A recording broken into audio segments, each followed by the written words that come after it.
జ్యోతిషాస్త్రరీత్యా ద్వాదశ రాశుల్లో ముందుగా మొట్టమొదటి రాశి అశ్విని నక్షత్రం 1, 2, 3, 4 పాదములు, భరణీ నక్షత్రం 1, 2, 3, 4 పాదములు, కృత్తికా నక్షత్రం మొదటి పాదానికి సంబంధించిన మీరు మేషరాశి వారిగా పరిగణించబడుతున్నారు. మేషరాశి వారికి ఈ సెప్టెంబర్ 25 ఎలా ఉంది అని చూస్తే, విద్యార్థులకి పోటీ పరీక్షల్లో విజయం, విదేశీయ విద్యార్థులకు వీసాల ద్వారా ఉన్న ఇబ్బందులన్నీ తొలగిపోతుందని చెప్పచ్చు. కళాకారులకి మంచి అవకాశాలు ఉన్నాయి. మీడియా రంగం వారికి కొత్త అవకాశాలు, గౌరవం కూడా పొందే అవకాశాలు బాగా ఉన్నాయి.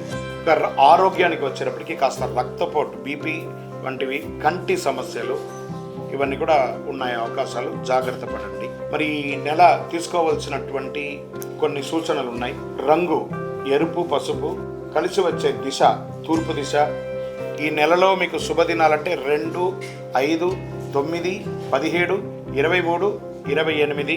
ఈ నెల మీకు చంద్రాష్టమం అంటే 12 మరియు 13వ తారీఖున జాగ్రత్తగా ఉండాలి. ఈ 2 రోజులు ఎవరి దగ్గర కూడాను మాట్లాడేటప్పుడు, సంతకాలు పెట్టేటప్పుడు జాగ్రత్తగా ఉండాలి. లక్కీ నంబర్ 5 అని కూడా చెప్పచ్చు. హనుమాన్ చాలీసా పారాయణం చేయండి. చక్కగా హనుమంతుడికి ప్రదక్షిణం చేయండి, ఒక 19 ప్రదక్షిణాలు.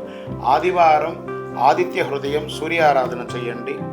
అందులోనూ ఇంకనూ మీ యొక్క వ్యక్తిగతంగా మీరు ఏం చేయాలంటే, మీ వయస్సు ఎంత ఉందో అన్ని సంఖ్యతో కూడినటువంటి దీపాన్ని, నువ్వుల నూనె దీపాన్ని మీ యొక్క ఇష్టదైవంలో, కులదైవం దేవాలయంలో వెలిగించండి. ఇంకనూ మీకు కలిసి రావడానికి అతి శక్తివంతమైనటువంటి 48 రోజులు పూజ చేసి అందించడానికి సిద్ధంగా ఉన్న ఈ కరుంగాలి మాలను వేసుకోవడం వల్ల గ్రహదోషం తొలగి ఆరోగ్యంగా, ఐశ్వర్యంగా ఉంటారు.